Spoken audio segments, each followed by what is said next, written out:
Hello everyone, मैं हूं कबीर और मैं आपका स्वागत करता हूं मेरे इस चैनल पर जिसका नाम है स्टडी विद कबीर। दोस्तों, आज मैं आप लोगों के लिए लेकर के आया हूं 1 जून 2020 की सभी इम्पोर्टेंट करंट अफेयर्स। तो दोस्तों, इस वीडियो को पूरे ध्यान से देखिए और आखिरी तक देखिए ताकि आपको सभी करंट अफेयर्स अच्छे से याद हो जाएं। तो चलिए दोस्तों, वीडियो को शुरू करते हैं। पहला क्वेश्चन है, विप्रो के सीईओ के रूप में नियुक्त होने वाले पहले गैर भारतीय कौन बन गए हैं? तो विप्रो के सीईओ के रूप में नियुक्त होने वाले पहले गैर भारतीय बन गए हैं थिएरी डेला पार्टे। थिएरी डेला पार्टे के बारे में जानते हैं। इससे पहले थिएरी डेला पार्टे कैप जेमिनी के मुख्य परिचालन अधिकारी थे। डेला पार्टे 6 जुलाई 2020 को विप्रो के सीईओ और एमडी के रूप में पदभार संभालेंगे, जो कि आबिद अली नीमचवाला की जगह लेंगे। तो इससे पहले सीईओ थे आबिद अली नीमचवाला, अब इनकी जगह आ जाएंगे डेला पार्टे, जो कि 6 जुलाई 2020 को विप्रो के सीईओ के रूप में पदभार संभालेंगे और इस तरह से वे विप्रो के सीईओ के रूप में नियुक्त होने वाले पहले गैर भारतीय बन जाएंगे। विप्रो के बारे में जानते हैं। विप्रो लिमिटेड भारत की तीसरी सबसे बड़ी आईटी कंपनी है, जिसका मुख्यालय बेंगलुरु में है। इसकी स्थापना 1966 में अजीम प्रेमजी ने किया था। अब विप्रो लिमिटेड तीसरी सबसे बड़ी आईटी कंपनी इंडिया की, तो पहली और दूसरी सबसे बड़ी आईटी कंपनी कौन सी है? तो इंडिया की सबसे बड़ी आईटी कंपनी है टीसीएस, यानी कि टाटा कंसल्टेंसी सर्विसेज, और दूसरी सबसे बड़ी आईटी कंपनी है इंफोसिस, और तीसरी सबसे बड़ी आईटी कंपनी है विप्रो। आगे बढ़ते हैं, अगला क्वेश्चन है, 30 मई को पूरे भारत में कौन सा दिवस मनाया जाता है? तो 30 मई को पूरे भारत में मनाया जाता है हिंदी पत्रकारिता दिवस। इसके बारे में जानते हैं। 30 मई 1826 को हिंदी भाषा में पहला समाचार पत्र उद्दंड मार्तंड प्रकाशित हुआ, जिसके कारण इस दिन को हिंदी पत्रकारिता दिवस के रूप में मनाया जाता है। समाचार पत्र आया है तो एक चीज़ आपको लोगों को पता होना चाहिए दोस्तों, वो है कि विश्व प्रेस स्वतंत्रता इंडेक्स में इंडिया का स्थान कौन सा है? तो विश्व प्रेस स्वतंत्रता इंडेक्स में इंडिया का स्थान है 142वां। आगे बढ़ते हैं, अगला क्वेश्चन है, भारतीय पुरातत्व सर्वेक्षण द्वारा कहाँ पर 9वीं सदी के एक शिवलिंग का पता लगाया गया? तो भारतीय पुरातत्व सर्वेक्षण द्वारा वियतनाम में पता लगाया गया है 9वीं सदी के एक शिवलिंग का। भारतीय पुरातत्व सर्वेक्षण एएसआई द्वारा पुनर्स्थापन कार्य के दौरान वियतनाम के क्वांग नामक प्रांत में 9वीं शताब्दी के एक शिवलिंग का पता लगाया गया है, जो कि चाम मंदिर परिसर में स्थापित किया गया है। एएसआई का फुल फॉर्म होता है दोस्तों archaeological survey of India.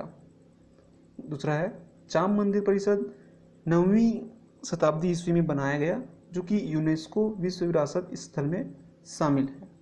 Vietnam आया तो वियतनाम के बारे में जानते हैं। वियतनाम की राजधानी है हनोई, मुद्रा है डोंग, राष्ट्रपति हैं ड्यून फू त्रों।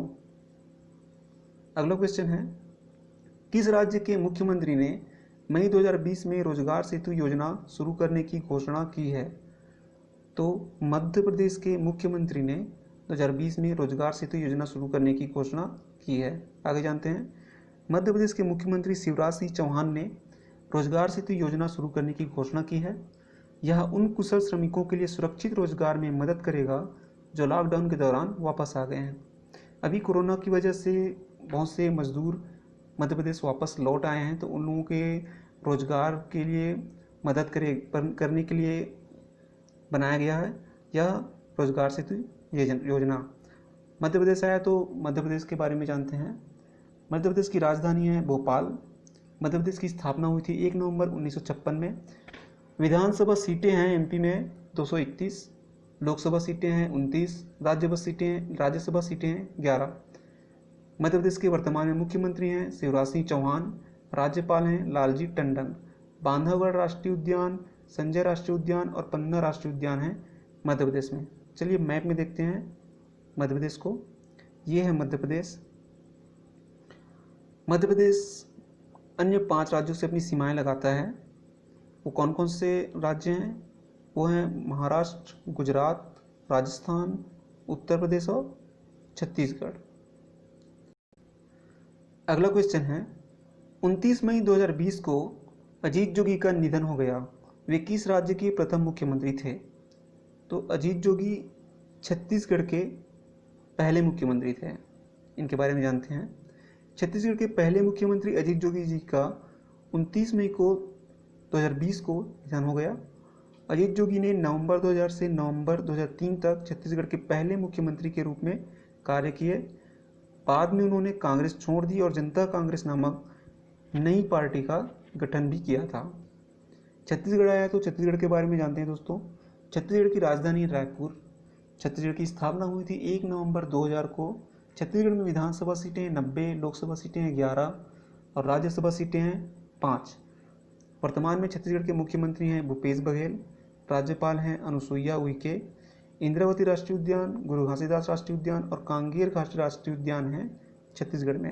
आइए छत्तीसगढ़ को मैप में देखते हैं।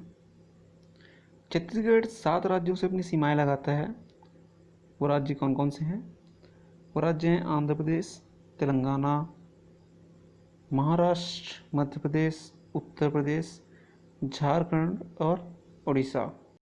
अगला क्वेश्चन है, किस राज्य सरकार ने गांवों में नई नौकरी सृजन में तेजी लाने के लिए 300 करोड़ रुपए के विशेष वित्तीय पैकेज की घोषणा की है?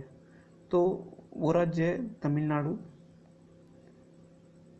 इसके बारे में जानते हैं। तमिलनाडु में राज्य सरकार ने गांव में नई नौकरी सृजित करने के लिए 300 करोड़ के विशेष वित्तीय पैकेज की घोषणा की है। लगभग 4000 पंचायतों में इसे लागू किया जाएगा। तमिलनाडु आया तो तमिलनाडु के बारे में जानते हैं। तमिलनाडु की राजधानी है चेन्नई। तमिलनाडु की स्थापना हुई थी 1956 में। तमिलनाडु में विधानसभा सीटों की संख्या है 235, लोकसभा सीटें हैं 39, राज्यसभा सीटें हैं 18। तमिलनाडु के सीएम हैं बनवारीलाल पुरोहित और राज्यपाल हैं E.K. पलानीस्वामी। तमिलनाडु को मैप में देख लेते हैं। ये रहा तमिलनाडु। तमिलनाडु 3 राज्यों से अपनी सीमाएं शेयर करता है। वो राज्य कौन कौन से हैं? एक तो है केरल, दूसरा है कर्नाटक और तीसरा है आंध्र प्रदेश। आगे बढ़ते हैं। अगला क्वेश्चन है, मई 2020 में इंडिगो के स्वतंत्र निदेशक किसे चुना गया है? तो मई 2020 में इंडिगो का स्वतंत्र निदेशक चुना गया है वेंकटरमणी सुमंत्रन को। इसके बारे में आगे जानते हैं। वेंकटरमणी सुमंत्रन को इंडिगो का स्वतंत्र निदेशक नियुक्त किया गया है। सुमंत्रन अगले 5 वर्षों के लिए पद पर बने रहेंगे। वे मैसाचुसेट्स इंस्टीट्यूट ऑफ टेक्नोलॉजी में एक सहायक प्रोफेसर के रूप में कार्यरत हैं और भारत, यूरोप और अमेरिका में कई वैधानिक और सलाहकार बोर्डों में शामिल हैं। इंडिगो एक भारतीय एयरलाइंस कंपनी है। इसका मुख्यालय गुड़गांव में है। इसके सीईओ हैं रणजय दत्त। अगला क्वेश्चन है, अंतर्राष्ट्रीय एवरेस्ट दिवस कब मनाया जाता है? तो अंतर्राष्ट्रीय एवरेस्ट दिवस मनाया जाता है 29 मई को। इसके बारे में जानते हैं। अंतर्राष्ट्रीय एवरेस्ट दिवस हर वर्ष 29 मई को मनाया जाता है। तो एवरेस्ट दिवस हर वर्ष 29 मई को ही क्यों मनाया जाता है? क्योंकि 29 मई 1953 को एवरेस्ट की शिखर को सर्वप्रथम फतह करने की याद में यह दिवस घोषित किया गया। एवरेस्ट पर सबसे पहले चढ़ने वाले थे नेपाल के शेरपा तेंजिंग नोर्गे और न्यूजीलैंड के एडमंड हिलेरी। ये दोनों 29 मई 1953 को माउंट एवरेस्ट के शिखर पर चढ़े थे। ये दोनों तो सबसे पहले चढ़े थे, लेकिन इंडिया के कौन थे जो सबसे पहले एवरेस्ट के शिखर पर चढ़े थे? वे थे मेजर हरिपाल सिंह अहलूवालिया, जो कि 29 मई 1956 को एवरेस्ट की शिखर पर चढ़े थे। वे इंडिया के सबसे पहले इंसान थे जो एवरेस्ट के शिखर पर चढ़े थे। चलिए दोस्तों, आज के वीडियो में इतना ही। अगर आपको इस वीडियो से कुछ भी सीखने को मिला हो तो इस वीडियो को लाइक कर दीजिए, साथ ही इस चैनल को सब्सक्राइब भी कर दीजिए ताकि आगे आने वाली वीडियो की जानकारी आपको मिलती रहे। वीडियो को आखिरी तक देखने के लिए आपका धन्यवाद दोस्तों। मिलते हैं अगले वीडियो में, तब तक के लिए जय हिंद, जय भारत।